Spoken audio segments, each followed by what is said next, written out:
And the Vac is back. We're back. I'm back. I'm Val.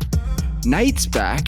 He's had a couple of weeks off. I mean, the whole show had a break, and then Nate was not here for last week's episode with Dan and the Tunge. Big thank you to Dan and the Tunge for coming back in. It was good to get them both in the same room. Nate, I'm looking forward. I'm looking forward. To be honest, I have to be honest. I haven't listened to the episode because I've just been trying to get my head screwed back on, and I'm pumped. Oh yeah, you get to. So do you listen to the episodes back? I mean, I know you do listen to them the day after, but other than that, do you watch them? Not really. Not a shining endorsement. We don't. No, yeah. One reason I do it, it's hard listening to yourself. The only reason I do it is to try to improve. It's really hard to listen to yourself, especially when you're talking shit. And especially when you're awful. And when you make mistakes. Recent example, last time you were on actually, so the episode 92, I said that Anderson Silva was fighting Daniel Cormier for the light heavyweight belt, and that's not what happened at all. It was a non-title fight. Once John Jones pulled out of the fight and Anderson Silva stepped in on 2 days' notice, it was deemed a non-title fight. But I talked about it like he was just given a 2-day shot at the title, which isn't what happened at all. And now, did Tunge pull you up on that? Who pulled you up on that? I pulled myself up. You pulled yourself up. Okay. I had to listen and just thought, oh God, that sucks. I hate that I did that. Yeah. Anyway, we make mistakes. Sorry, man. We move on. And we'll keep doing it. I would have been impressed if someone else pulled you up. Oh, yeah. Because then you know they've actually listened to it. Listened to it, yeah. Yeah, but you pulled yourself up. Well done. So, catch me up. I've been doing the regular thing. You've been doing the regular thing? Yeah, good. Yeah, well, it was more or less regular, just in a different place. I was doing a lot of work in Timor-Leste, which is a developing country. Mm-hmm. Very much a developing country. Lovely people. They're just a bit behind. Spend some time there. About 10 days. Yep.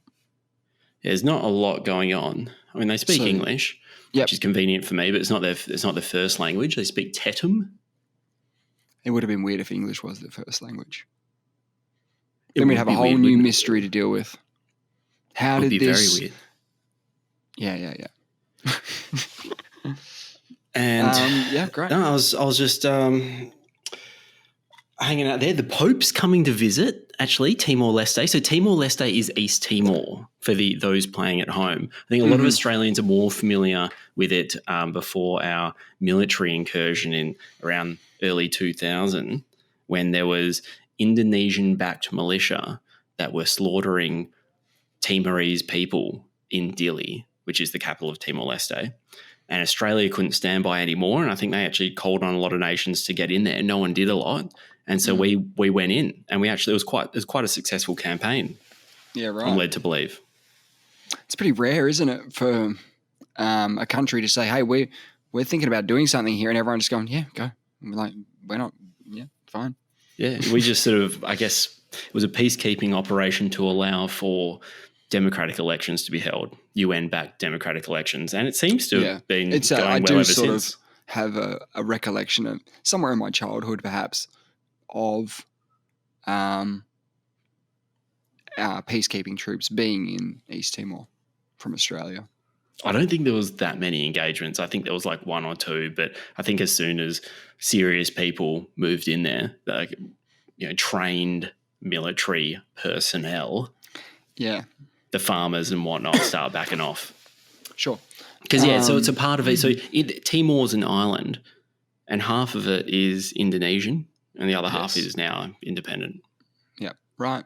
Well, there's a history lesson, sort of a recent history lesson, isn't it? They're very Christian. That's one thing I picked up when I went there. They all are very Christian. They all go to church, and they're pumped about the Pope visiting in September. Wow. The Pope, apparently, they're telling me the Pope doesn't visit that many places. To get the Pope to come, people are coming in from everywhere. It's kind of like the UFC in Australia. Like, we get our bang for buck for UFC cards in Australia. That's like the Pope coming every second year. Everyone's like, hang on, so he doesn't get out very often. There's not a lot of opportunities to see this guy. And he's going to East Timor. Yeah, so I don't know who the Pope is. Pope Francis.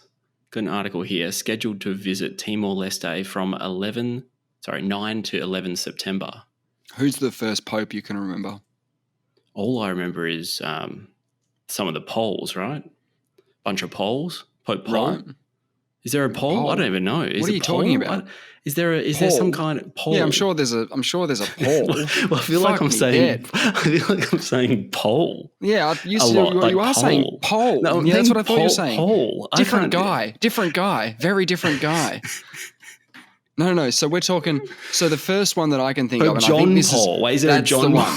That's the one.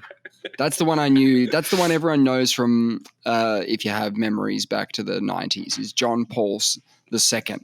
Was he decent? Was he a decent guy, or was he a bit of a? By all accounts, he was a pope. What's that mean?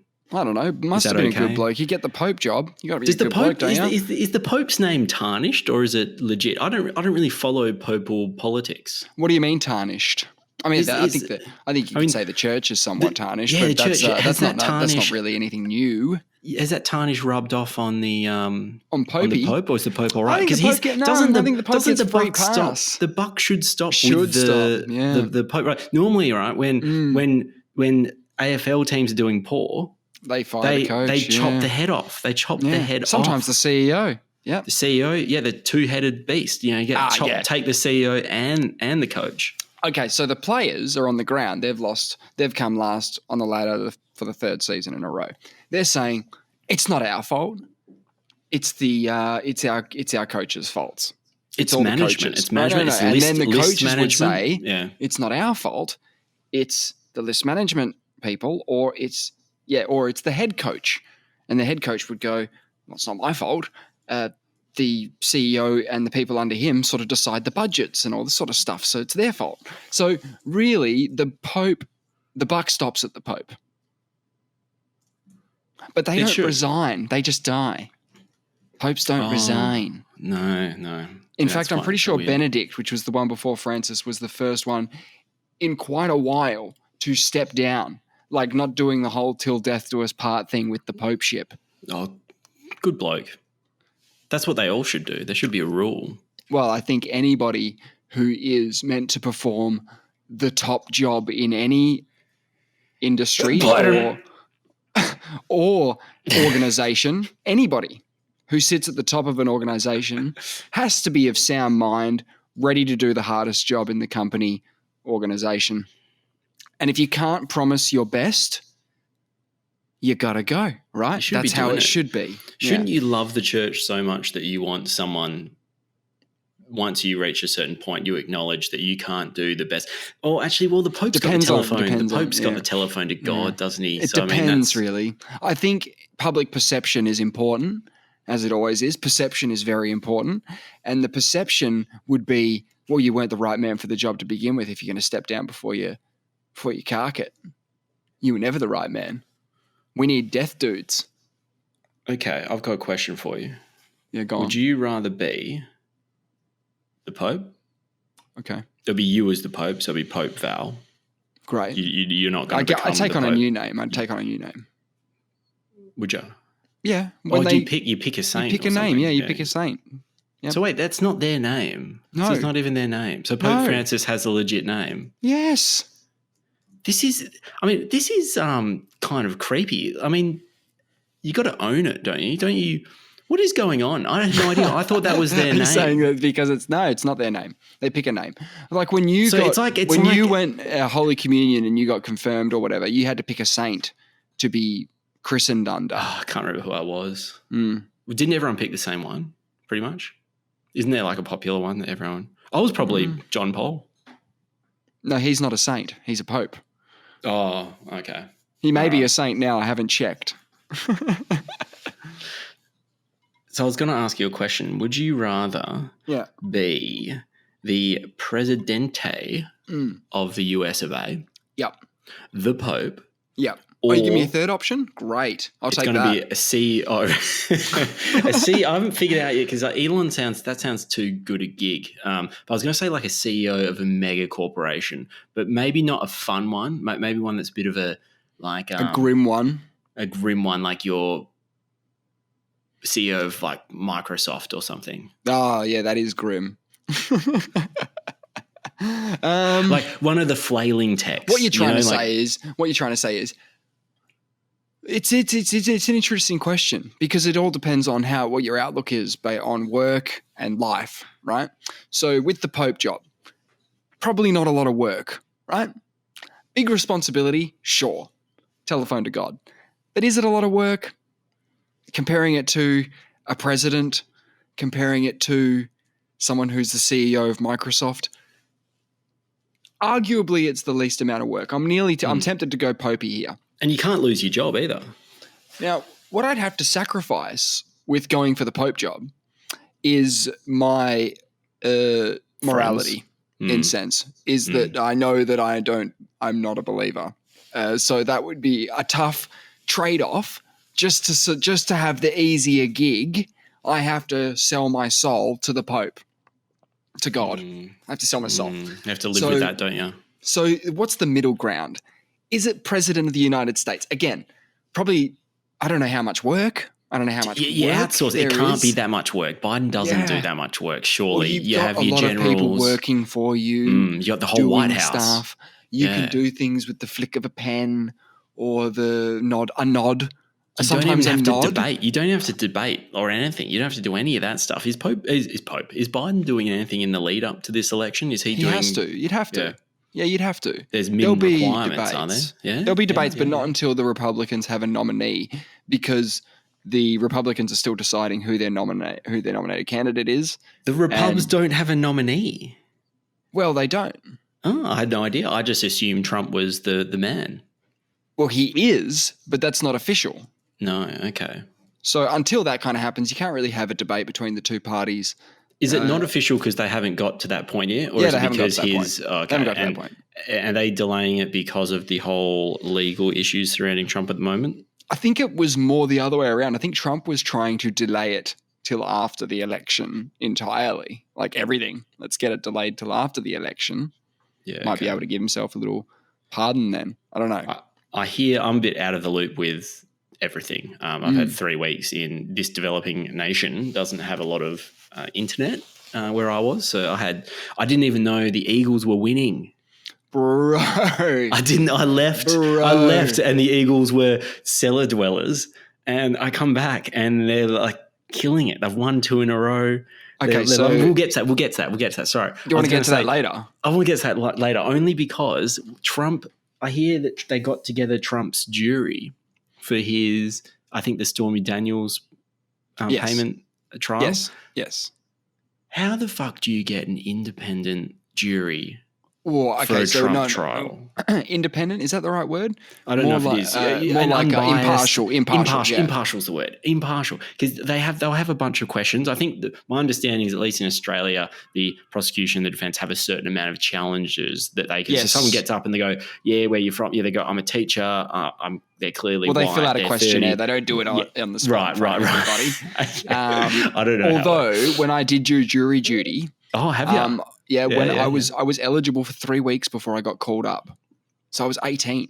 I was in line. I'm like used to being in lines for shitty pubs. You know what I mean? But here I was in a line for the worst line ever. You have to go and sit into a courtroom.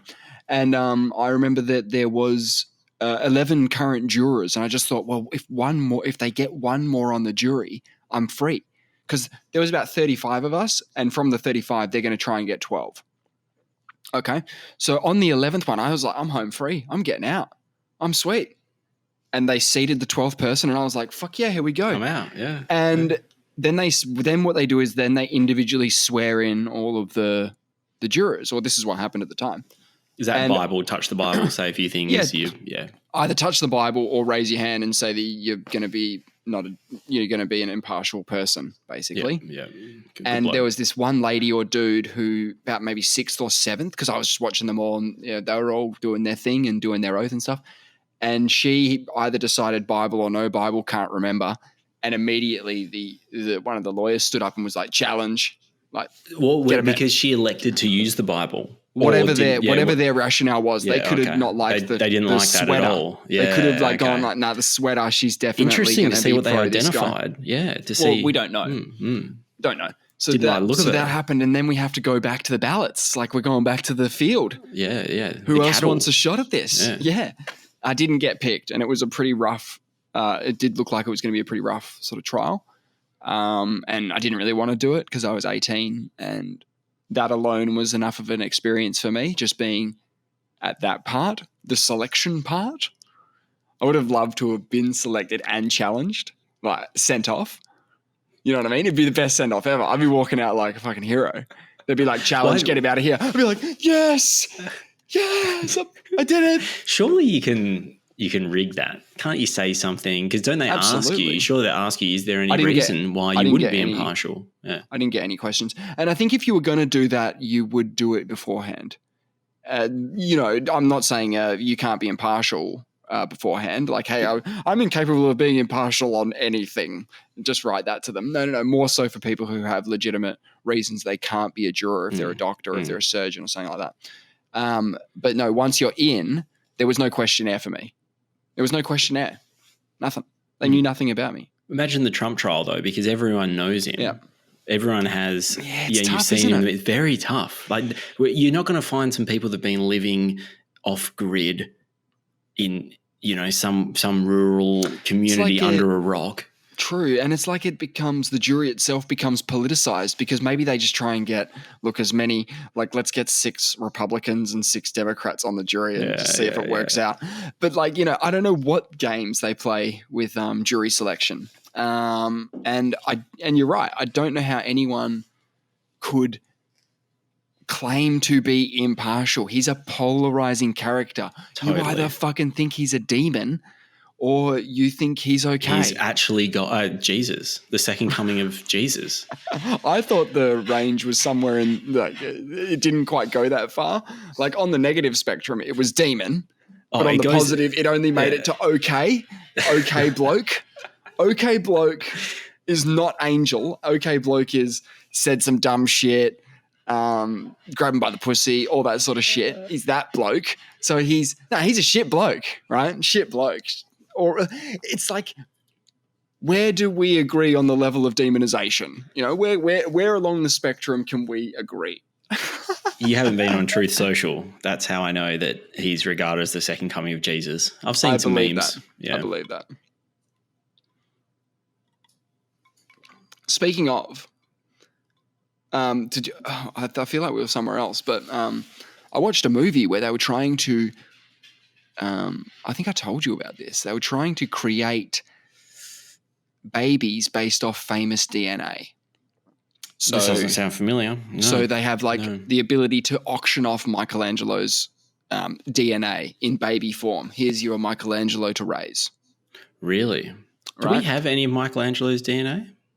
This movie did. Oh, okay. This fictional piece of media have a piece of Michelangelo's DNA, and they went for it. Anyway, the whole story revolves around the Shroud of Turin being used to lift DNA of Jesus to make a Jesus baby to put the devil into him. They're summoning a devil. That was the plot of the movie. They're summoning a devil. They need a body for it, and they thought, what better body than the G-Man?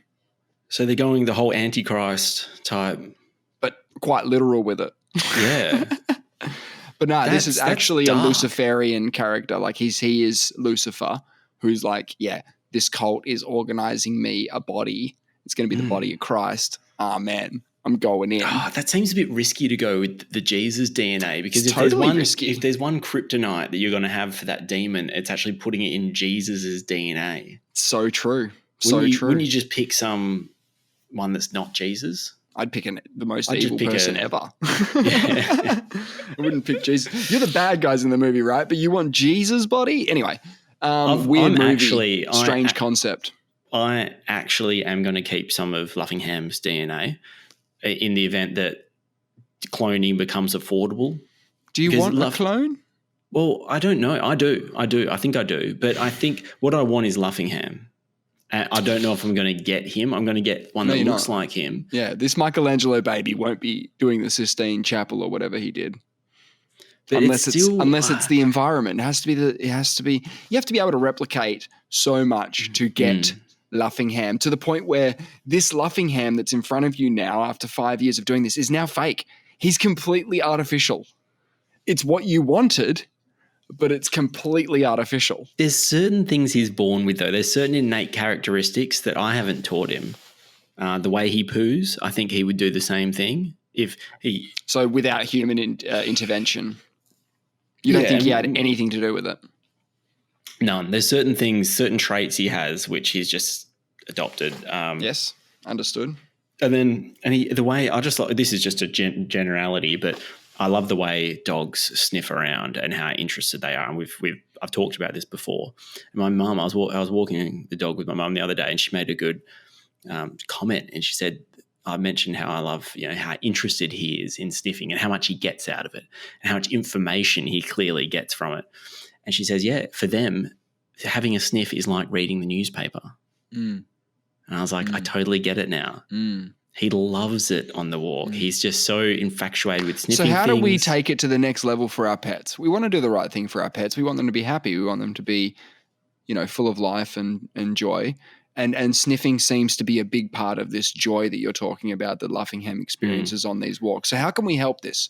How can we enhance his smell? Like, I know it's already strong.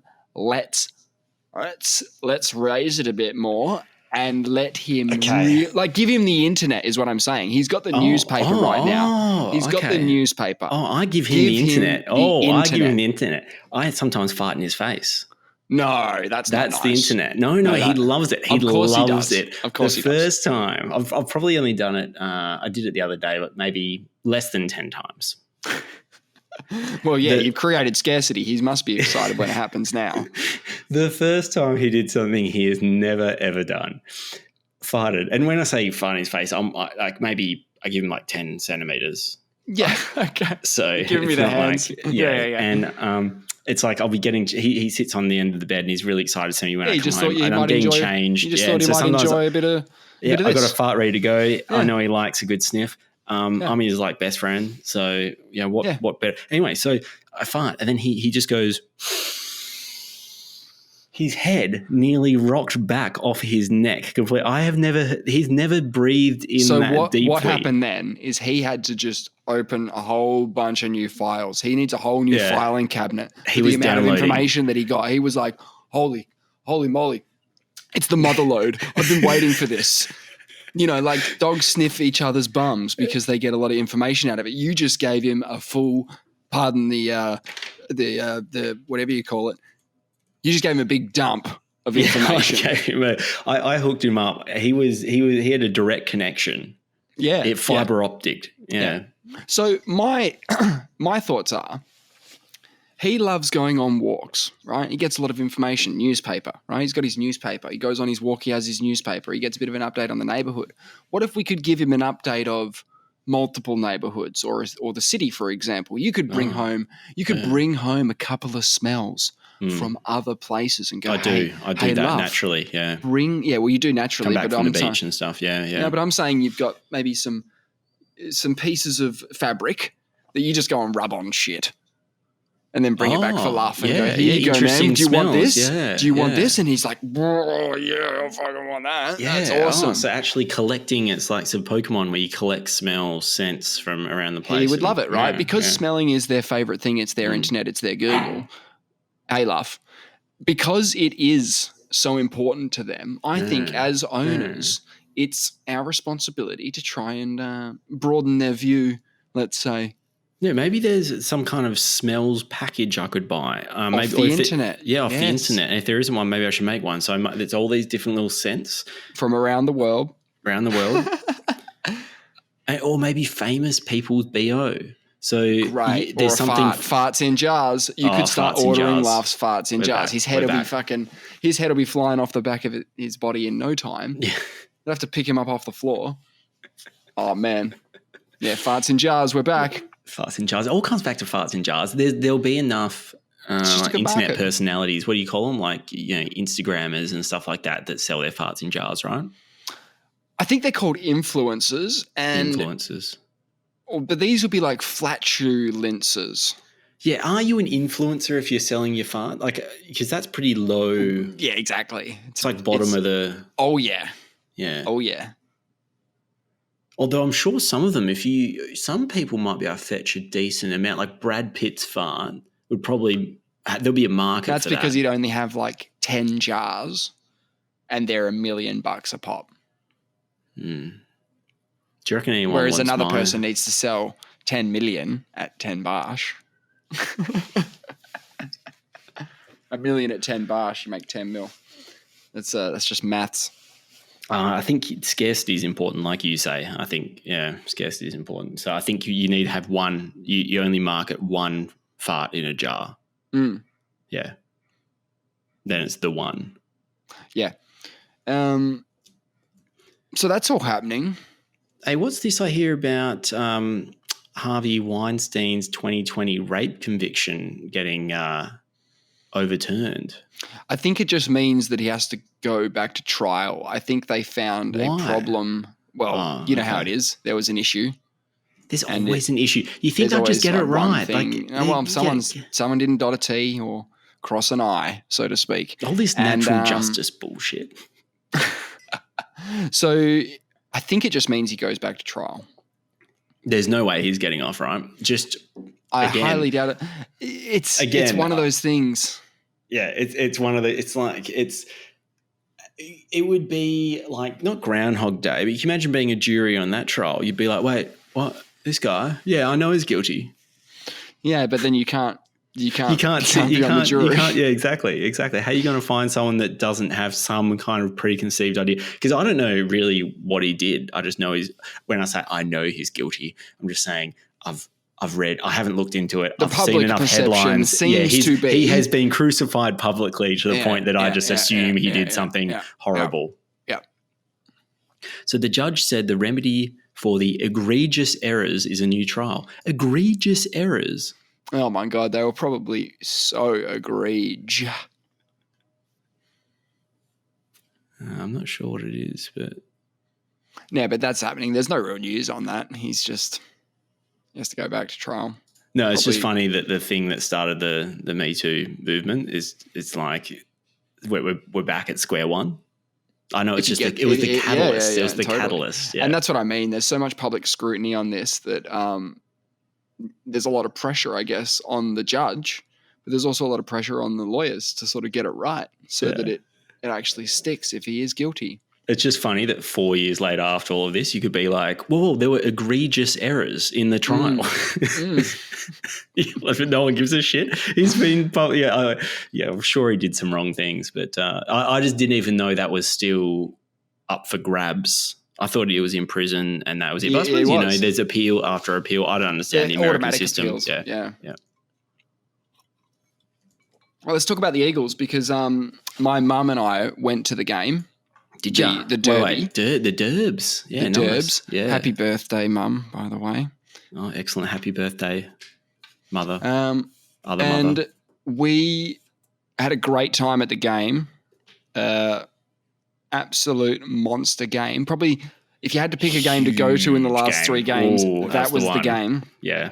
We loved it. They were on, weren't they? Yeah. And what happened to Freo? I hear they just weren't on. They were having a bad day. I think they had pretty much a star player get injured in the first quarter, out for the game. I don't remember who it was. I believe. But it's Jai Amiss, yeah. Someone who's quite crucial in their forward line. So that will stop them from scoring a lot of points. And then I think the overall defensiveness that the Fremantle Dockers have seemed to be just a defensive team for their existence since Lion. Is that fair to say? Yeah. Since Ross? Yeah. Because of that, I think that they just couldn't score enough. And I don't know much. Yeah. I'm not an AFL analyst, but being at the game, we just poured it on them the first couple of quarters, man. And there was a certain time, I think in the third quarter, where Freo kicked a few goals in pretty quick succession. And I thought, boys, if we can't play 4 quarters, we could be in trouble here. But And I think a lot of the Fremantle Dockers fans, because I didn't see many leave at all, people were having a good time. Not the Dockers fans, but people around them were having a really good time. I think that they didn't really believe what was going on either, No. and that there was a chance for them to Shell-shocked. to sort of a bit shell shocked. What is going on? They And- thought it was just a walk in the park. It's a free win against the Eagles in the last few years. Free win. Free derby, man. It's like the marquee game for WA footy, you know. Harley Reid, I saw the highlights. Yeah, Took so some did you watch the marks. game? You didn't watch the game? No, you just I watched didn't watch some the highlights? game, yeah. It was pretty amazing. I've seen some serious highlights from him the last few weeks. And then they chose to rest him this week. So he didn't play on the weekend. We lost to the Suns. And the headlines leading up to that were all, they're going to rest Harley. They're resting Harley. Is this a good idea? Is this a bad idea? Like, the pundits are hilarious because no matter what you do, you're fucked. So they rest him. So the Eagles go out and lose. Now, okay, let's play out both scenarios. Let's say they went out and won. I think it was a premeditated rest, though, right? That it was a scheduled rest from. I don't even know if this is the case. I heard it was a scheduled rest from maybe even before the year started. You have your first year players, you have rests. They're all going to have rest through the year. He was up, and you just. The media companies need headlines. The first year player shouldn't be so critical to your team that resting him is going to be an issue. Yeah, but now we've worked out that he's probably one of the best players in the club. He should be like leading the squad out every week. How long until he's captain? How long will he be the youngest captain? I'm just going to get ahead of myself here, right? Who's the youngest captain? Connor Rosie is pretty young. Because he could be a 22, 23-year-old captain. Harley could be easily. Mate, they're going to give it to him just to try and keep him here. They're going to offer him the world. Have you heard that he might be the first? Apparently, the salary cap now allows for someone to be paid $2 million a year, and they're not talking about doing that straight away. The pundits are. They're talking about $1 million a year. No, yeah, but apparently they can offer Harley Reid. Yeah, as they currently. So he signs up to a 3-year deal, as all rookies do with the Eagles. That's all he's contracted to stay at the Eagles, but they can offer him a 5-year extension for $10 million. So they can give him $10 million over 5 years. And they were saying, Lee Matthews said, I think at some point in the near future, we're going to have a $2 million a year player. And he even said recently, I didn't realize that could be hard. When I said that, I didn't think I was going to be talking about Harley Reid. Yeah, wow. But the only problem with doing that is if you pay all your money to one player, you can't build a good team around him. You can't put pieces around him. And you want a premiership. And he wants a premiership. He doesn't want to play. He doesn't want to be getting paid $10 million over 5 years to be the best player in the shittest team. Yeah. Okay, so at 20 years and 181 days old, Trengrove, so that is Jack Trengrove, became the youngest club captain in VFL history. So he was a co-captain. Is he a Melbourne? Yes. So he was co-captain alongside Jack Grimes. So it's the two Jacks, Jack and Jack. Trengrove didn't even have a long career. What happened to him? So is he not playing anymore? He's playing okay. Okay, so he got traded to Port Adelaide and then played 3 games for Port. And that's it. His career fell apart. He didn't have a long career. I know he went as a very, very high draft pick, if not a number 1. Yeah, Where'd he go? Number 2 in the 2009 national draft. Yeah, he did nothing. He showed I remember he was like maybe good for a year or 2. How did he get the captaincy? So he played. So he would have played. He's only played 89 games. Yeah, 89 games in his career. Okay, it looks like he had some serious injuries. Oh, that could do it. Oh yeah. Yeah, Melbourne co-captain 2012. Melbourne were terrible then as well. So. Yeah, it's going to be interesting to see what they do with him because they want him to sign. They want to lock this guy in. But they can't give him the captaincy before Trengrove's 20-year, 181 days old record because that's 19. Too soon. He just turned 19. Yeah. But no, give it to him. Is it? What happens? Okay, let's say. No, just co-captain with Oscar Allen. That's fine. What happens if he wins? What happens if he wins the best and fairest this year? I don't think he will, but what happens if he does? So he's your best player. For the Eagles. For the Eagles. Okay. Oh, right. Ooh, I don't think they'll do that. But if he did, he's your best player and he's not even 20. Okay. I could see he's in the leadership group. I could see a very strange scenario where let's just say for the rest of the season he's just dominant and does really well. I can see the boys going, we need to get around this. This is huge. Yeah. Step aside. And the marketing team, they're like fucking loving this. All the people who like sell tickets and merch and memberships, which if you want to become an Eagles member, get in line. It's fucking miles long. That's only going to go up now. And the do you know I had a look at during the week. I had a look at Eagles memberships in the wings to get in line. You have to pay money to get in line. A yearly fee to be in line. I thought about it because I thought, how long's the line? Because I'm not actually that interested. I want to see Harley Reid, but it's just on my mind now that I'm, let's say the line's, it's not, but let's say it's 20 years in line. I think it's more than 10. It's between 10 and 20, but I think it's closer to 10. When do I want an Eagles membership? I think it'd be a good thing to sort of retire with. In a few years, definitely. So if I sign up now, I might have it when I'm 50. Do I want an Eagles membership when I'm 50? No, probably not. I don't think so. I think I'm more of a 60. I'm more of a 60-year-old membership because I want to be. I can't be. I want to be when I'm 50. I'm still doing things. I don't want to be going to games. Yeah, I'm still doing things. I'm going to run. You don't want to go to games. You don't want to go to the games. No, because you have to go to all the games. This is the problem. It has to. It's like a part-time job. Oh, yeah. It's a part-time job to be a member. 11 games every second week. You're trudging off to. I like watching the games at home. You're not selling the memberships. I had my saddest thought the other day. I thought to myself, this is probably one of the saddest thoughts I've ever had. Yeah, okay. Strapping myself in. Yeah, strap yourself in. I started thinking that I don't mind getting older right now.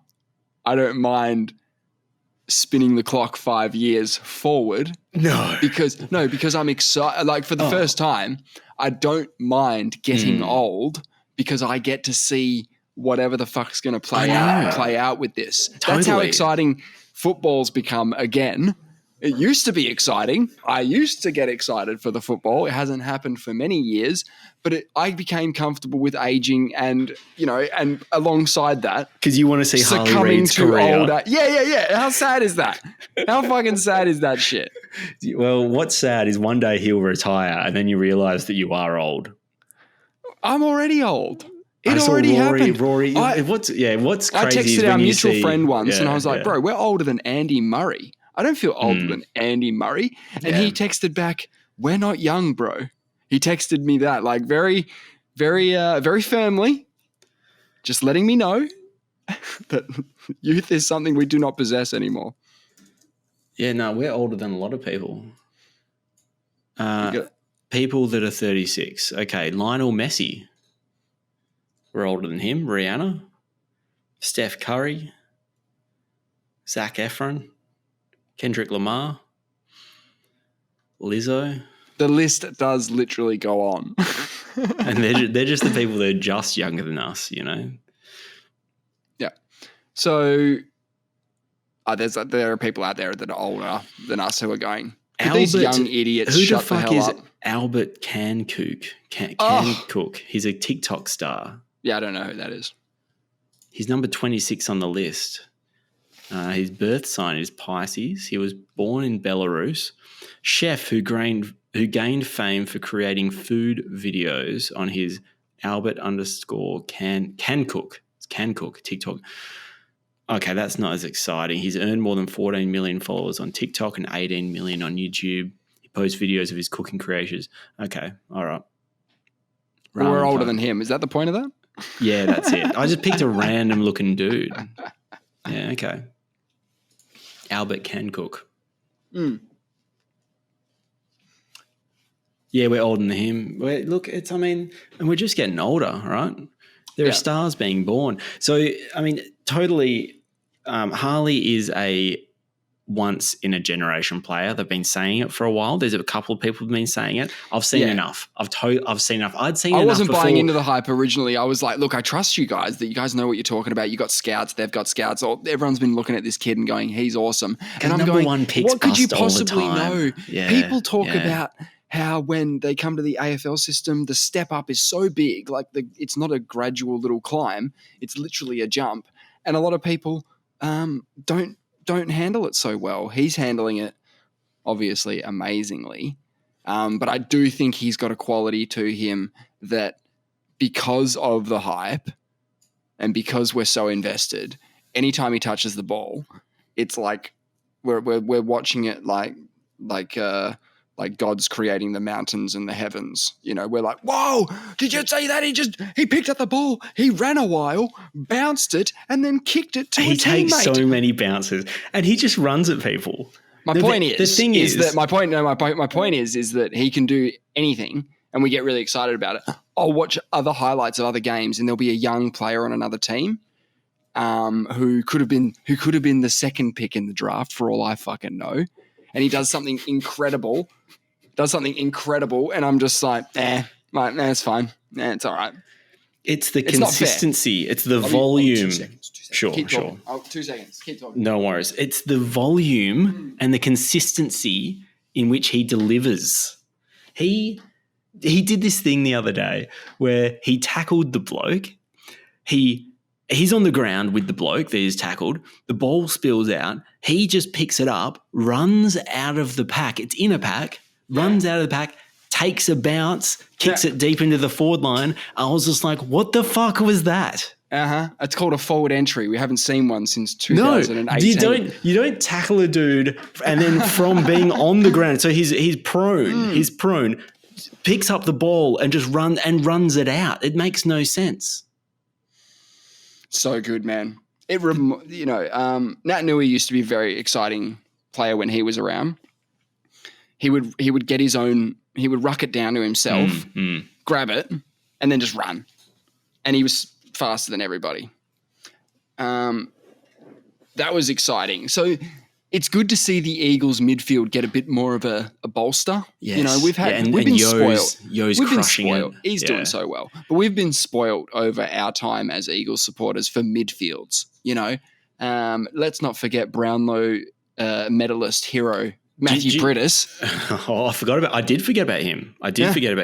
But if you actually go through these following Eagles players, Dean Cox is arguably the best ruckman of all time. Wow. Arguably. He changed the game for ruck. He was a mobile ruckman that got possessions like a midfielder. They used to be tap ruckman. They used to have ruck craft. He was a midfielder. He's the fourth midfielder. Wow. He was amazing. You have Chris Judd, maybe the best player of the last 30 years.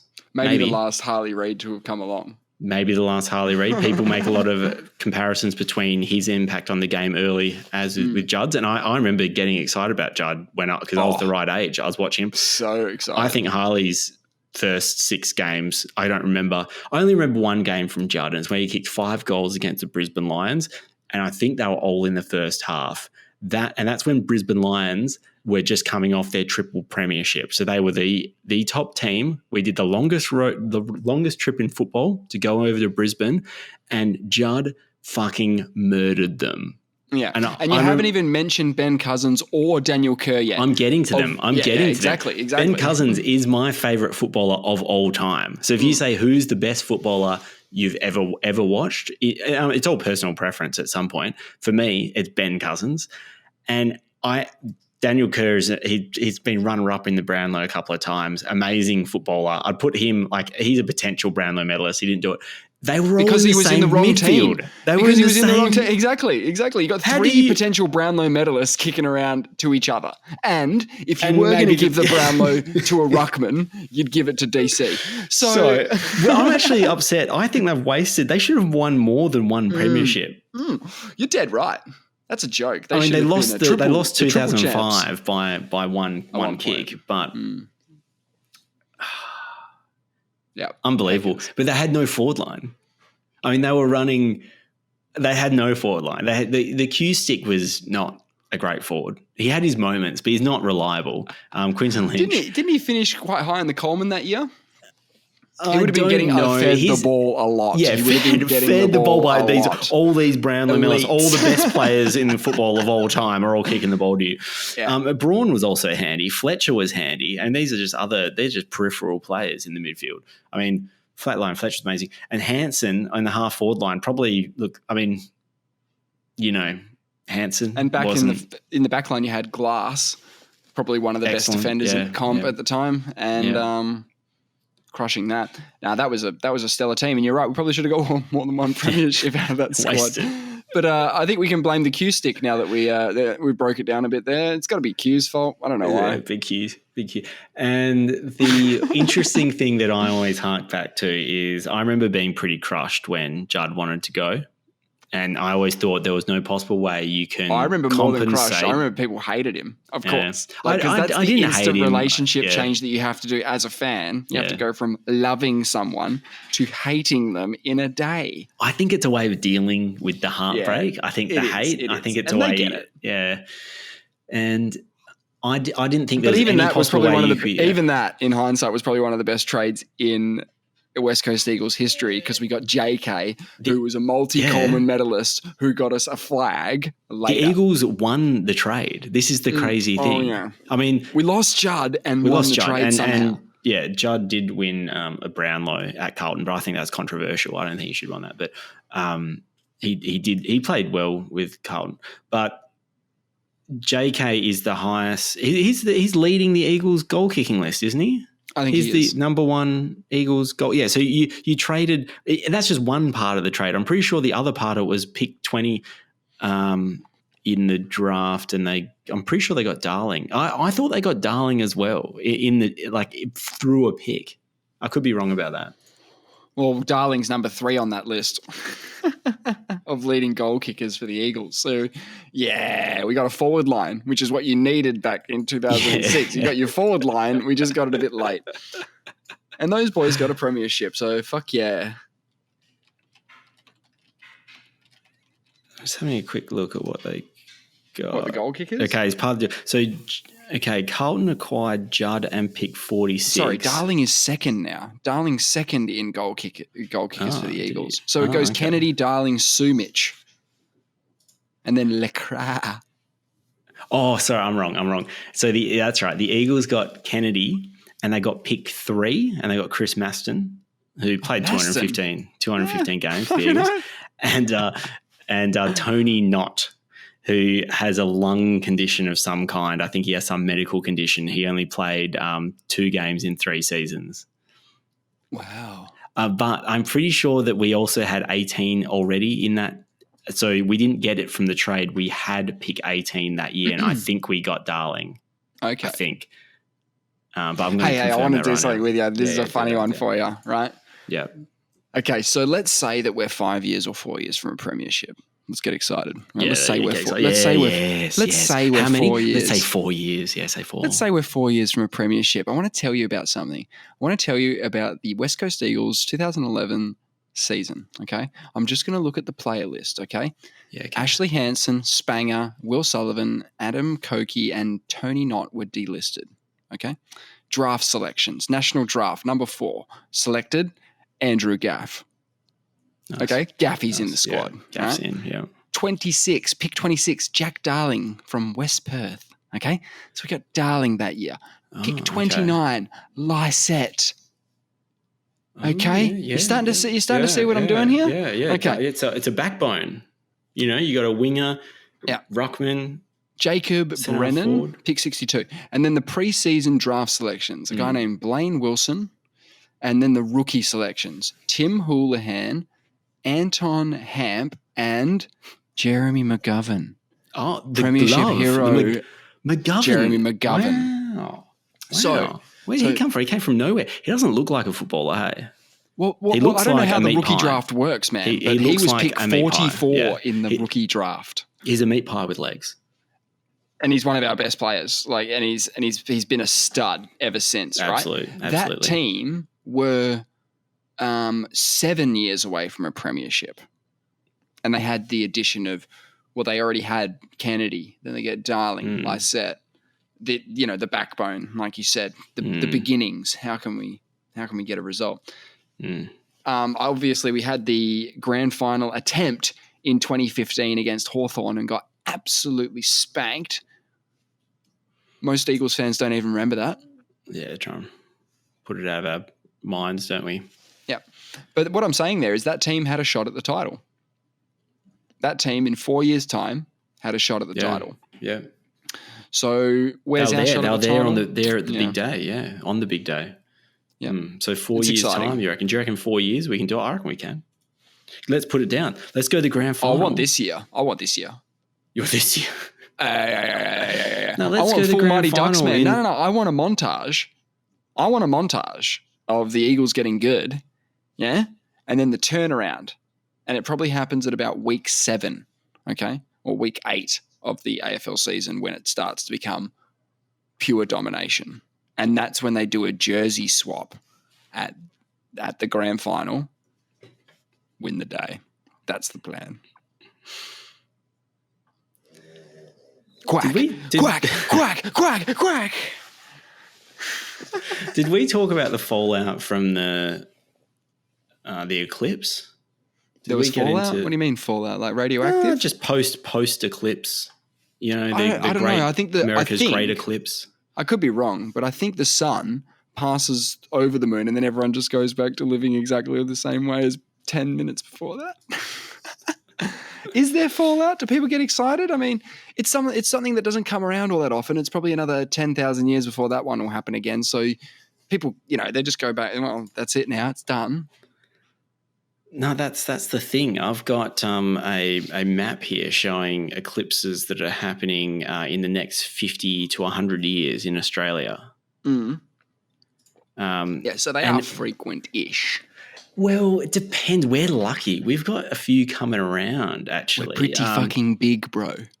Yes, we are. We're big. Lucky. I think you're right. WA is big. You're right. Very big. It's really big. So, like, if you're like, there hasn't been an eclipse in this little tiny country in ages, but Australia keeps getting treated, it's not because of anything other than the sheer size of this girt nation. No, but you say that. I did see a whole world map. And Australia is actually blessed with, I would say, more than its fair share of crossings in the next 100 years. Blessed. So we had that, it just touched Exmouth Peninsula in 2023, and we should have gone for that. A total eclipse, we should have gone. Because I think... Yeah, we fucked up. There were people who were getting excited about that, and we probably should have got excited about it as well. We should have gotten very excited. It's not that far to drive. Just make a thing of it. But we're blessed. As you said, we're blessed. To say now. Well, you said blessed, and then I said blessed. Well, we are blessed because the next one's in 2028. That's not too far away. And it's a fucking doozy. It starts in the Kimberley region. So you basically have to go to... what's that one? Kununurra that's right on the border of the Northern Territory. It passes over 5 states and territory. Well, it passes over WA, Northern Territory. It does get a bit of, I think it gets a bit of Queensland. No, and it goes directly over Sydney. Wow. And it's 2028, directly over, smack bang over Sydney. And that'll it's be a very party, wide. Man. It's going to be a party. But here's the thing. Wouldn't you want to be out in the country for this? You don't really want to be in the city when the fucking eclipse happens. Yeah, but then you don't have to go anywhere. It's the convenience. Yeah, it's the convenience. But if you get more light, if you get less light, you'll see more shit. It's just the way light works. Totally. But I think it's for all those lazy people that don't leave. They're forced into an eclipse. They're literally just sitting there. Kind of like the American one. People, like, there was millions of people in the line of totality in the American one. You can just who didn't have to do anything. It passes over the Bungle. So if you want a real experience, that's the spot. Yeah, it's a good spot. That's going to be pretty sweet. I went to Scitech on the weekend. Went to the planetarium. What was there? So they were doing like a Scitech after dark thing. Me and my friend went, and it was great. Like, you do a whole trip through the solar system, and you push out and you look at the wider galaxy, and then you push out and you look at the wider universe. And I hadn't been in the planetarium before. It's kind of just like an IMAX that's circular. Yeah. kind of like the Las Vegas Dome, except not as 30-year expensive. technology, 40-year-old technology. And by the way, with the Vegas Sphere, I saw this post today because I'm following all this technicians kind of Facebook groups where they show like fuck ups in the field, like, a screen's not working properly, so someone takes a photo of it and uploads it to this, and people get a good kick out of it because it's not their gear that's broken, it's someone else's. And someone was at the Las Vegas Sphere, and it was completely glitching out in like maybe a 2 meter by 5 meter area, like a 2 meter by 5 meter rectangle. It was just glitching the fuck out while this big, beautiful Grand Canyon kind of scapes going on, and there's in the corner there's just a little fucking flicker. And did it someone look like me, a pixel though, or did it look? Because I don't know what 2 by 5 meters. No. So it was having large. a problem. It was having a problem. It wasn't like there was a section missing. It was literally like doing weird shit. Yeah, like it was running flickering. A different thing. Like it was running 2 seconds behind and all glitched out. Anyway, so it would have been really distracting to someone like myself because I work in that kind of industry. It would have really fucked me up. But yeah, that wasn't happening at the planetarium because that level of technology is not there. It's just a screen. But when the guy is doing his thing, and the guy's great, he's up the front, he's got a microphone, he's saying, let's pretend kind of thing. Let's go outside. And it's a bloke. So wait, it's a video, right? So it's not a dude with a microphone. Yeah, there's a screen pre-recorded. Yes, but he's doing a live narration for himself, like a David Attenborough style, like we're about to enter the cosmos kind of thing. Oh, I want that job. It was great. He's obviously a scientist, probably been doing it a billion years, probably hates it. So he's going, let's pretend we're outside. Let's see what the Perth night sky is like tonight. And the screen turns into the night sky and it's beautiful, right? And he went, now, and this is an 18 plus event. So people are having drinks. People are getting a bit funky. Like people are yelling stuff out because we're in a big auditorium. So he's like, what do you see? And some chick behind us goes, baby number 2. Like, we're going to bone later under the night sky. Like, what do you see when you look at the night sky, baby number 2? Right. It's okay. happening. I see. Yeah. And he was caught off guard by that because he's a scientist. He wears white coats and presumably has glasses. He was quite thrown off by that. And there was a lot of heckling throughout the thing. It was quite funny. Oh, it was a good time. He wouldn't deal with a lot of heckling, would he? No, because he would. He would deal with the most brutal hecklers in the world, children. The most brutal. People who don't even want to be there. Everyone at that event, of which there were fucking thousands of people at this thing, the line was crazy, right? They're all there to be there. No one's making them come to Scitech. They're all there because they want to go.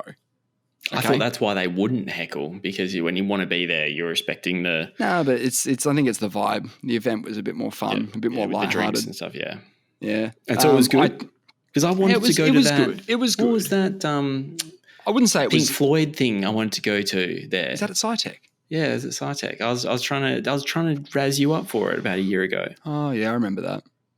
Yeah, that would have been cool. Anniversary thing. I was like, that'd be pretty sick. Did they do it in the planetarium? They would have had to have done it in the planetarium. Yeah. That would have been pretty cool. Now that I've been in there, I probably would have gone to that and loved it. Yeah. That probably would have been really good. It was only on Thursday night, though. That doesn't matter. Yeah. To see something Pink Floyd-esque on that screen is probably something I should have done. One of my mates sent it to me because he's got a Scitech membership and he goes, man, this is something you would like. And he was right. I don't know how you'd have a Scitech membership. It doesn't seem like there's that much going on there because I went through there. He's got kids, yeah. It seemed really cool when I was a kid, but when I went through there, I was like, where's the rest of the stuff? And they're like, no, this is it. Like there's this exhibit, this exhibit, and the planetarium and this auditorium here, and that's it. You when I was a kid, differently. It would have been like fucking massive. Yeah. So no, it was good though. It was good. I tried on the glasses that are meant to simulate being drunk, which was hilarious because I just couldn't see a fucking thing. And I'm like, well, it just makes it bullshit. Kind of this is bullshit. What to do? Just makes you. All it did was make it very dark, and so that you could really only tell where your feet were if you kind of looked straight down. That's the only way you could find your feet. So I didn't really like that. You went to Stargaze at the planetarium. Is that what you went to? Or is that Probably. just Probably. It'd be their current show. My friend who I was with, they said that like it's been the same video for like 20 years.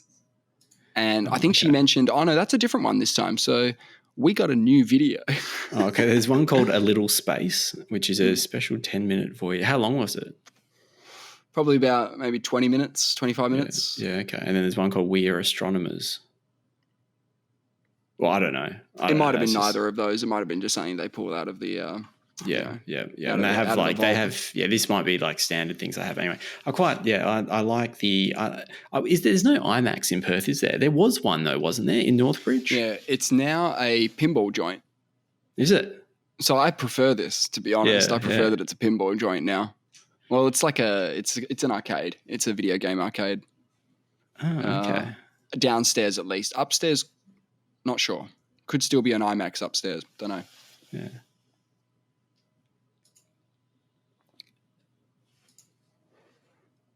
And then was I here when OJ died? No. Jeez. Yeah, you missed a bit. Yeah, that felt like ages ago. Yeah, OJ died. Yeah. Have you seen that that 5-part documentary thing, Made in America? No. It's really good. Yeah? It's 5 parts though, so it's quite a lot of I always tell people if you want to ruin a weekend, watch Paradise Lost. So there's 3-hour documentaries all about these guys who were accused of a heinous crime in the early 90s. And sort of Metallica funded this HBO documentary because one of the sort of points that people were making is that, oh no, these guys are devil worshippers because they listen to Metallica. So is Paradise Lost a 3-part documentary? Yeah. There's 3 docos with that, and it covers 20 or 30 years of these people's lives. So it's pretty fucked. It's pretty intense. Because I was looking into something to watch the other day, and I had Paradise Lost in my list, and I think you recommended it to me. So I have a list of things that I want to watch that people recommend to me. Yeah. And I think I had a look for it. And your list would just be stuff I've given you, most of it. Mate, you wouldn't believe like how much is on my list. But I give a lot of the stuff you recommend a fair bit of priority because I like it. I watched Battlefield Earth. I didn't tell you to watch that. Holy moly. That thing is wild. Joe Rogan said that if you ever just want to have a laugh. It's one of the best. Smoke a joint and watch Battlefield Earth. That's his recommendation. Travolta? Yeah. Yeah. Cuba Gooding Jr. is in it, I think. It's based on an L. Ron Hubbard book. It is the most prolific science fiction writer in history, and also founder of Scientology, of a religion, a legit religion. Wow! From a tax perspective, there's this. I don't know what legit religion could possibly mean, though, now that you say that. What could that possibly mean? Battlefield Earth is the most preposterous movie you'll ever come across. It is ridiculous. I mean, at one point, I could barely follow it, to tell you the truth. And at one point, the natives of Earth, there's like some leftover natives. I'm not going to get into the plot. Just go to Wikipedia and just start checking it out, and you'll be like, what the fuck is this? How did they make a movie out of it? But I'm not even going to just check it out. And I'd recommend you watch it, but it's not a good movie. It's one of the worst. It's one of those movies that's so bad. Mate. Embrace it. If there's one thing I love more than great content, it's really, really, really bad stuff. Well, it's better. Love it. It's better than some good stuff. Some good stuff, you like some good movies. There's some bad movies I'd rather watch than some good ones. I'm all up for that. Check it out. I'm all up for that. I watched that dumb Jesus Lucifer baby one, so I'm all up for bad shit, man. You know that. I'll put Battlefield Earth at the top of my list. Okay. Yeah. Tell me what you think about it. I could barely follow it because it's so wild. It's we'll do a breakdown next week of Battlefield Earth because I'll refresh my memory. I'll come at it quite analytical. I think I'll watch some analysis after I watch it. I'll do a deep dive on it, and I don't know when I'm going to fit it in, even though I'm not particularly busy. I don't know when I'm going to fit it in because I don't know when I'm going to be able to. Because you have to be in a certain state of mind to knowingly subject yourself to something bad. You have to be in the right place to do that. Yeah. And it's usually counterintuitively when you're in a good place. So I got to figure out when I want to sacrifice some of that good time, and watch Battlefield Earth, and give you a bit of a rundown, hopefully next week. Well, the day I left, heaps of things happened actually when I left, because there was the Sydney stabbing attack. There was the drones and missiles that Iran launched against Israel. That happened on the Saturday I left. I mean, I don't know what you were expecting, just the world to stop while you were gone, and then when you come back, resume normal operations. Let's have some news stories, please. I wasn't expecting right. a maniac stabbing people in a Bondi shopping centre, or a hot Iran-US war, or the Eagles to be winning games. That is actually what surprised me the most. Of course. But yeah, no, you're right. Those things did happen.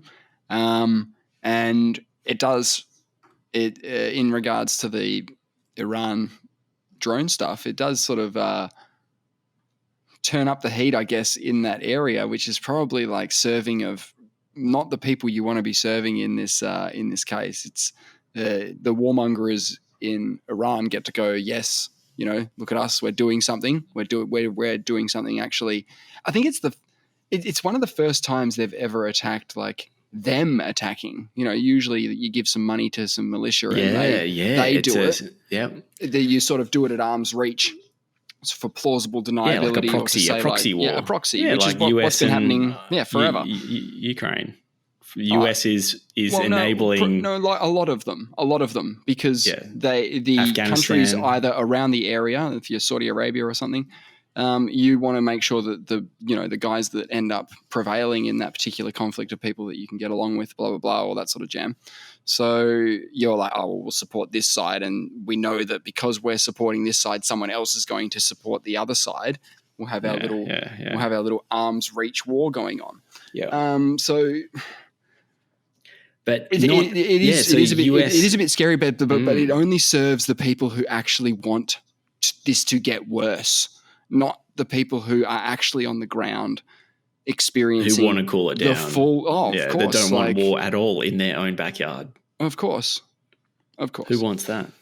Oh, well, I mean, the fact I was surprised that the US was actively involved in shooting down and defending Israel. Not just them, but the surrounding governments as well, and countries of Israel, who some are Arab states. They were also shooting the drones down because they were flying through their airspace. They're like, you got to get through this airspace to get to this airspace. So they were getting shot down along the way as well. And I think it was something like 98% or 99% even of the drones didn't even make it. And there was a bit of contention as to whether or not any missiles were fired, because the initial reports were missiles were also shot down. But I think it could have been the Iranians, and I don't know what you can take from that, but saying, oh no, it was just drones or something, but it could have been missiles. I could have read something wrong or whatever. I also don't know as well. Yeah. Just to chuck that in. Oh yeah, no, we certainly, but I was, I guess, confused because I don't know how wars work. Oh, but yeah. I should be able to fill you in with this. I was told Iran gave Israel at least 48 hours notice that they were launching their drones and missiles, whatever it was, their ordnance. They kind of tell them where they're targeting. So they had a bit of a gentleman's agreement type saying, hey, like, oh yeah, because they said that this was in response to one of their embassies getting flattened somewhere in Syria. So they said Damascus. So they go, we're going to, that you can't do that. And in 48 hours, we're going to send X amount of drones your way. So it gives them.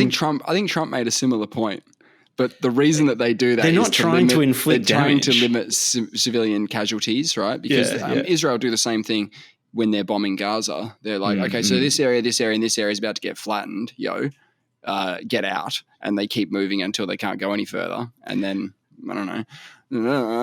So that's what happens there. So then you've got same thing. I suppose that's good. That's Same good thing. to reduce civilian deaths. I mean, that Well, seems like a good all reason deaths, to do right? it. I thought it was just to allow them to defend themselves rather than to. No, I don't think it's about civilians. defense. I think it's for the attackers. It's about destroying or inhibiting existing infrastructure. Like, let's try and like take them down a peg, infrastructure wise. An airport or whatever, airbase. Like stuff where people do that. The way because what it reminded me of is just the only analogy I can draw on is person-on-person combat, and I thought, maybe they just don't want to stab him in the back because that's not all fair. Maybe they want to say, hey, look at me, I'm gonna start throwing haymakers your way, just so You're right, it's going to go down. All of the literature up until this point was all's fair in love and war. That's what people say. That's an old saying that people say, but apparently not. Apparently we have rules. We got rules for war. No, but Trump said the similar thing like years and years ago. He was like, they were telling them when they were going to attack. Why are you telling them when you're going to attack? Like, and I think what the case was is that they were dropping leaflets in. So they were airdropping leaflets going, hey, get out. Yeah, right. Leave. And he's like, why would they do that? Get him, kind of thing. And it's like, man, because the goal is not kill as many people as possible. That isn't the goal. And you'll turn the populace against you as well. I mean, they're already against you, but if you start doing those atrocities, it's funny that there's a line that's like, oh yeah, we did do it, but we let you know. Like if you came up to me and wrote me a note that said in 15 seconds, I'm going to punch you in the face, and then 15 seconds later you punch me in the face, I don't go, you're a good bloke for letting me know that you were going to do it. It's better than king hitting someone though, because no one likes a king hitter. Yeah, and to your point, if you give me 15 seconds, maybe I'll put my hands up and try and protect myself. Maybe I'll do a first strike. Maybe I'll try and strike you before the 15 seconds so that you can't strike me in 15 seconds. So this is the war scenario, and I'm glad that you brought it down to a single combat scenario because that really helped me to understand that. When I was away, I took a book with me to read when I was in Timor-Leste, and remember how I told you that I was under the impression, these are the things I've got wrong on the show. I was told that Dune was arguably the first science fiction book. It created the genre of science fiction.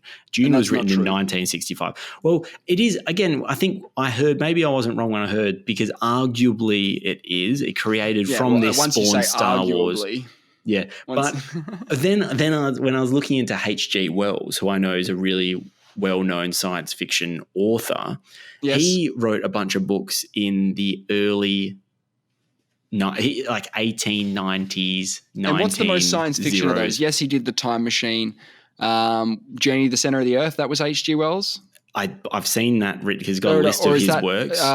20,000 Leagues Under the Sea. 20,000 Leagues Under the Sea. I don't think that's his. He did War of the Worlds. Oh, that's pretty science fiction-y. That's very science fiction-y. Yeah, oh yeah. I mean, the Time Traveler one, that's his first book. I'm going to read that after this, or at some point I'm going to read that. Right. The War, I haven't actually even finished War of the Worlds. I haven't seen the movie with Tom Cruise either. Have you seen it?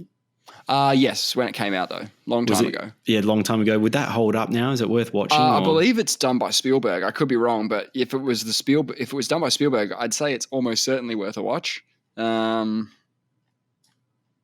Yeah, Tom Cruise as well. It's hard for Tom Cruise to fuck up a movie. Yeah, it's gonna be great. It's gonna be great. That's why I probably want to watch it. And we have brought up this in the past, but Tom Cruise was in a movie called The Mummy, which was a massive flop, and it's probably the most recent Tom Cruise flop I can think of, because I think there is a general understanding or a vibe that anything he touches turns to gold, and that he can just make whatever he wants, and everyone will go see it.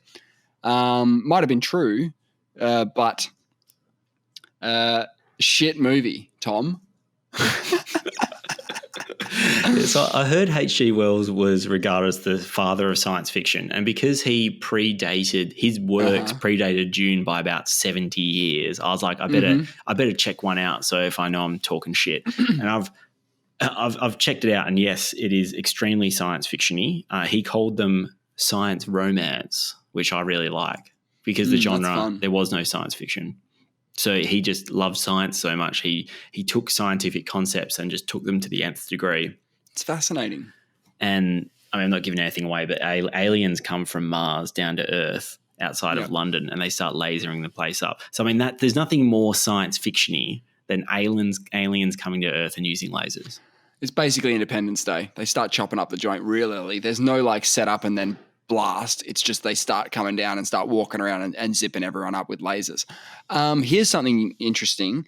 The novel, War of the Worlds, H.G. Wells, 1898 publication. Yes. The novel even influenced the work of scientist Robert H. Goddard, was inspired by the book and helped develop both the liquid-fueled rocket and the multi-stage rocket, which resulted in the Apollo 11 moon landings 71 years later. So Jeez. I think they're giving him like full cred there for this guy, Robert Goddard's work, even though he probably just read the book when he was a youngster and went, this is really cool. Yeah. Well, one thing I've found interesting, I haven't even finished War of the Worlds yet, but one of the weapons that the aliens deploy against the humans is they launch this canister of gas up on the hills, and it creates a thick cloud of gas that is denser than the air surrounding it. It runs into the houses and down the valley, and it forms like a layer, and it's toxic and kills people. And I thought, okay, this is in 1898. I wonder what is because he basing it off? Yeah, right. What's he basing that off? Because it was only late in World War One, it was 1916, 17. They started deploying chemical weapons to kill people in the trenches. You're right. That was and that's that 20 was in the First years. World War. Yeah, you're 20 right. years before he was coming up with this idea, and it would be quite weird. But we've for always him. been aware of noxious chemicals. Okay, people have been poisoned. A lot of emperors have died via poisoning. It would have been all the rage. It was probably one of the primary ways of killing someone was poisoning. So if you wanted to do it back then, it's probably easier than stabbing them. It's probably poison them. But it's pretty grim because he lives through this time in history where he's writing a book about this mass killing of humans by aliens. These people from not of this earth, and they're using this weaponry that is quite, lasers, which haven't really come around yet. But I mean, there are lasers, but not deployed into military. 1898, no. 1898, absolutely nothing to base it on whatsoever. No, not lasers, but the gas maybe. I was saying the other thing is using is these gas. I mean, with the development of mustard gas being an application in sort of like the 1914 to 1918 sort of time, you would imagine he is predating that a works. fair bit. Yeah. No, but you would have imagined they've been working on stuff like that, and we would have been aware that like we use this chemical for this, but if that got into your house, dead. Like, possibly. They might be aware of certain things and risks around that sort of stuff. But yeah, you're right. It is very crazy thinking. You're right. He's quite a forward thinker because then in the 20s, just after World War One, I was reading his list of works at the end and his little summaries. He wrote a book about a science fiction book about an atomic bomb when the atom was being discovered and the possibility of it. It was a mega destructive weapon. About the atomic bomb early on before when it was fanciful. And he died in 1945 or 1946. So he saw it more or less. He saw it get deployed. All the things of his, all of these he missed out on the alien invasion. He missed out on the He didn't get that one. He didn't get that one. Well, unless they're already here and they're among us. In which case, yeah, he's spot on. And he wrote these really bleak, his later works, all the titles and concepts are like, there's no hope for humanity. But as you would, when you've lived through both those wars and that's your whole life, mate. Yeah. That's your whole life. If you told him in 1945 that after the nuclear bombs were dropped, that another nuclear device would not be used no, you wouldn't believe it. You wouldn't believe it. For 80 years. 80 years later, he'd say, no fucking way. There's no chance for the human race. I do think to an extent we have put ourselves on a path where that's always a possibility. Unfortunately, where we're at, unfortunately, we still have them. It's not like we got rid of them. We decided they're bad. Worry. We shouldn't. We don't. I don't think we. I'm not saying we need to worry about it. We need to. What are you going to do if you're worried? There's nothing. So, all right, let's say we're worried. Now what? Well, I guess there's policy. There's policy. There's nuclear disarmament. I'm not saying it's easy, and it's where we're heading. But if we don't get there, so at the moment, nukes for peace has worked. Nukes for peace has worked so far. All right, till it doesn't. Unfortunately, one thing you do have in the nukes for peace thing is nukes, and that means that other places can have nukes and develop them. There was a scientist recently who said anyone with $1 billion to spare can probably build a nuke. And how many billionaires are there? Plenty. Lots. Plenty. So, yeah, that's what they sort of decided is the dollar mark of a nuke. Okay. Is a nuclear bomb going to be deployed on a military or civilian target? I mean, you're going to get both, aren't you, really, wherever it's going to be very difficult. On humans, on a city. Let's say like a city. What, in our lifetime? In our lifetime. You'd like to say no, right? You'd love to say no. I'd love to say no. Look, previous history sort of suggests that will be the case, given that we've got a good run so far in our lives. We're halfway through. We've made it halfway, and nothing's happened yet. Okay, we just got to get through the next bit. And obviously, if we start living forever, the odds go up because you'll be around for longer. You'll have more access. But yeah, no, it's good. It's a good thought. Good thought. And so I was trying to get to the bottom of who's the daddy of science fiction.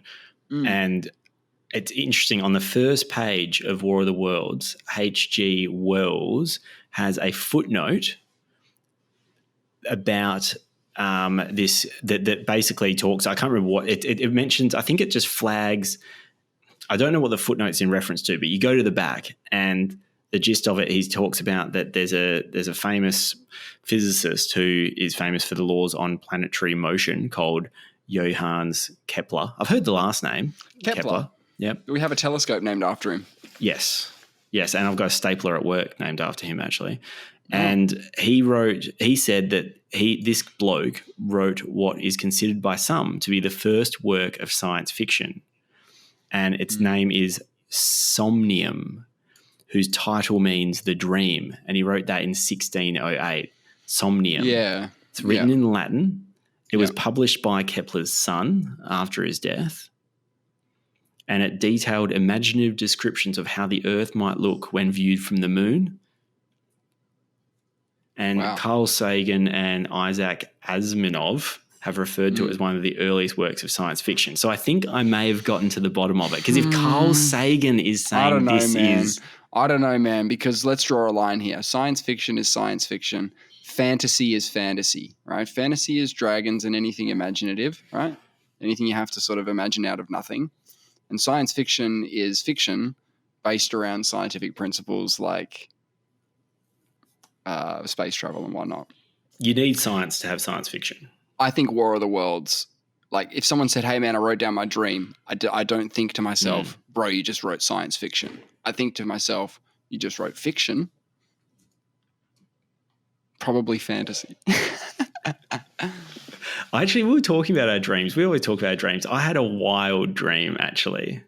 Yeah, you didn't bone Millsy, did you? No, I wasn't boning any of my friends. It was so weird. It was it's not as exciting. It doesn't sound exciting, but during the dream, again, made complete sense. Couldn't poke a hole in the story. It was a 3-story bus that I parked at my parents' place in their sort of side driveway. Triple decker. And you sit at the back on the roof and you drive it like with a big wheel. Yeah. And I couldn't see any problems with that. I couldn't see any problems with that at all. I couldn't see any height problems. I'm just going for some dinner. Yeah, mobility issues. Yeah. And I was zooming around in the park in it and it was great. I don't really remember what I was doing with it, but it was quite an elaborate dream. I woke up and I was like, that all checks out. Yep. 15 seconds later, I wrote it down because I knew it was a really detailed dream. So, and then when I started thinking about it more, I was like, this thing is ridiculous. What am I thinking? It's not fair, is it? Our sleepy brains. They're not. It's not fair. It's not fair. Oh, well, why not? What were they not fair about? Well, if you just woke up and someone said, "Oh, give me the square root of 847," are you trying to think of that? No. It'd be some number. Anyway, it doesn't matter. The point is that it's not fair to do that to a waking brain. And that's essentially what we're doing when we're writing down our dreams, because we've just come straight out of that state. Be kind to your waking self. You mentioned earlier in the episode about Perth getting the UFC in August. That was ages. Yeah, that was a couple of episodes. Yep. You won't August believe 18. me. You won't believe me, but oh my God. I can't make it. Oh my God. I can't make it. I know. They always schedule when I have something on. I'm doing an advanced yoga course. Oh, okay. And I paid good money for it, so I just can't. I'm spewing, but just go on without me. I've got a world record alert as well. If you had a yoga thing booked and the eclipse was happening and you went to the yoga thing, then you're going to be like, oh man, I really should have just gone to the eclipse thing. I'm not saying the UFC is the eclipse. I'm just saying it doesn't happen all that often. It's kind of like an eclipse. The eclipse has given me Australia advanced punches warning. above his weight. Advanced warning? The eclipse has given me advanced warning because I've got the next 100 years. I've got my whole lifetime is scheduled now, so I can actually plan around the eclipses. But you got to get in early. I've booked my yoga thing. But my point is more to, if you have a great yoga thing,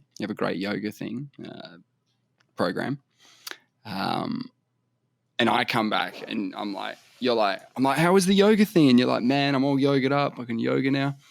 And you go, how was the UFC? And I go, my brain hasn't recovered. I'm melted. You might go, man, UFC. It's going to be a good card. I'm sure it will be. Now, the thing is, man, is that I've said it before, Australia gets way more cards than it should. There are some American cities that don't get as many cards as Australia as a country. Yeah. I don't know. It's an attractive market for them somehow. I was going to say, are they trying to build the market here, or? Well, I think Australians have a bit of a sexy foreigner thing going on in the US. Like they love Australians. I think they come on, man. They just love hosting events in Australia, so they can say that they're. I think we've got good fans. I think the fans of the sport are great. Do we still have the world record for biggest attendance? Are you at UFC? Yeah, it's either us or Canada. Yeah, it's either us or Canada. I think, or did they do something MSG? That wouldn't be 50,000. Biggest UFC crowds. I'll just get it up because I want to see what number 3 is, because I know what number 1 and number 2 are. I'm surprised they can't get 100,000 people to a stadium in Brazil. They've always talked about it, especially for people like Connor, like doing a stadium in Dublin or something and just having it go nuts. Okay, so UFC 243. 57,000 people. Australia, right? That was in Australia. Okay. Mm-hmm. Number 2, UFC 193, Australia, 56,214. So we have the top 2 attendances. Both at Docklands? No. Yes, probably, actually. Yeah, so Etihad, Marvel, whatever you want to call it. Yeah. Number 3, UFC 129, which was George St. Pierre fighting in Canada, 55,700. Yeah. And then it starts to drop off real quick because UFC 198. So we've got a world record. We were part of that. Yeah. We're part of we did a world record. We were there. Hey, we were there. Congrats, man. Well done. I didn't think I had one.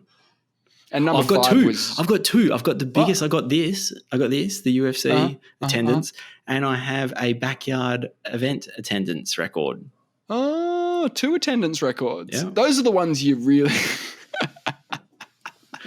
the participation just turning up. records, I just turned up. I was there. Yeah, the participation award trophies were gone for. And UFC on Fox 14, which had 30,000 people there, was number 5. So Australia's punching well above its weight there. Pretty great. I just need to put you on world record alert. Actually, something I was going to hold on to this, but I think we should flag it now and then get excited for it next year. So the most consecutive AFL games is Jim Stein's at 244. Right, and that's more than Selwood. Wow.